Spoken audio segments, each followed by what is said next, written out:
Here are the floorboards from Wharerah. Just looking at them, they were put in later after the boat was built. Originally, the floorboards would have been fastened right onto the floor. This one has a raised floor system, which is good. It makes the floor flat. This was probably put in by the boat works, probably shortly after the boat was new. Just looking at the framework here, though, it's just incredibly well soaked. I mean, even after cleaning it with a pressure washer, my hands still turn black from just touching it. So I think it's probably, rather than cleaning these up, I'll just make new ones here. And I have enough plank scraps, I think, to make some pretty nice floorboards. Just looking at these ones, it's been an awful lot of effort to clean these up and make them look decent. I've removed the extra frames here, and these are the ones I'm going to replicate. At the back here, the spacing doesn't quite work out, so I'm going to wind up with a double one here. It's just I don't want to have that two ribs in between. First thing I'll do is I'll just use these as patterns and trace those onto some old cypress that I've got left over from the planking job. And I'll make up these frames and make sure they're all level and on the same plane. Just making up the new floor frames to the front here. I've leveled the boat, making sure the driver's seat is level. Now I'm leveling the front frame and the back frame, and I just have these little plywood straight edges to make sure that the rest of the framework is on the same plane. The original ones, they were there was a frame on every rib, which I don't think is necessary. What I'm going to do with this, rather than having all individual floorboards and hundreds of screws screwing them down to the frames, I'm going to cleat them together with some rib stock and make them as removable panels. That way it'll be more likely for somebody to maybe take the floor out and clean the bilge every few years. If it's a big pain, the floors never get taken out. I think Gravette's had the right idea when they made the panel type floor. I'll get a shot of one of those in a second. Just going to go to the back of the boat here where I've started with the old frames. This is what was in it. Frame every 4 inches, which I think is a little excessive. I'm going to do the same here. I'll leave the front frame, probably take every other one out, and just make a panel to go in this section as well, and then up at the front be a similar thing. These are floors out of a 1950 Gravette. I think Gravette's had a better idea when they made the floors like this. You see, it's all one panel. It was only 3 screws to get this whole floor section out. On the back here, what they've done is they've nailed it together with clout nails and some rib stock. It's a little bit trickier to make one of these because, I mean, when you start off, you've got 4 pieces of wood that want to go every 6 different directions until you get a few nails in them. This is the front section out of a Gravette. Then these would be the engine sections. Little bit of fiddly work here to make sure they're on the same plane. I've used 2 straight edges here to make sure there's no twist in them. There's the back floor frame. So all the framing's done. Now the next thing to do is make up the actual floorboards. Gravette boats had a couple of better ideas. One of them was making the floorboards as a removable panel. The floorboards that were in this boat, I mean, you had to take out several screws to get one board out, and it was just an owner's job to take the floorboards out of this boat. If I make them cleated together with these this rib stock, I'll nail it together, and then probably 4 screws will hold the things in place. That way the 4 screws can be taken out and the whole floor lifted out to give access for cleaning the bilge, which doesn't happen very often if it's a pain to get the floors out. So I've put a bit of a radius on them. I'm just spacing them a bit. Just a thin piece of cardboard here to... I noticed before when I've made them, if you make them tight, the varnish gets in there, and then when they go in the boat, the stuff swells up, or the wood swells up, and you get these grapes of varnish squishing out, and then they smear all over. So hopefully this will help. There's a bit of my blood from where I stabbed myself. There's actually quite a bit of my blood in this boat now. So I'm just getting these strips of ribstock lined up, and then I'll make up the rest of them and then cleat it all together with clout nails.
I've got about 2 coats of varnish on the floors now. Just going to scuff them up with some 180 grit sandpaper.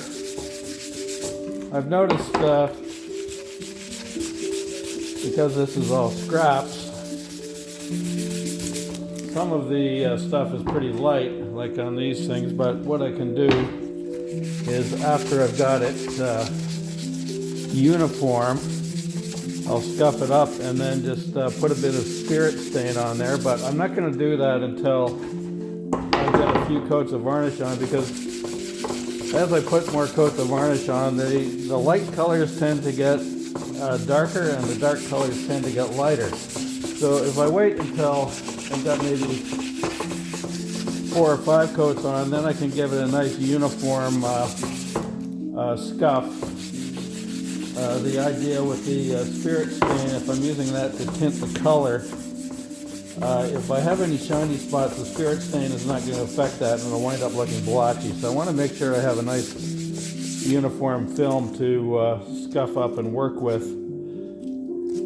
And a lot of people, they say, well, you know, I varnished something and it didn't work. And I'm like, well, how many coats did you put on? Well, and people are like, you're supposed to put more than 1 on? So normally, big question I get asked a lot is how many coats of varnish on.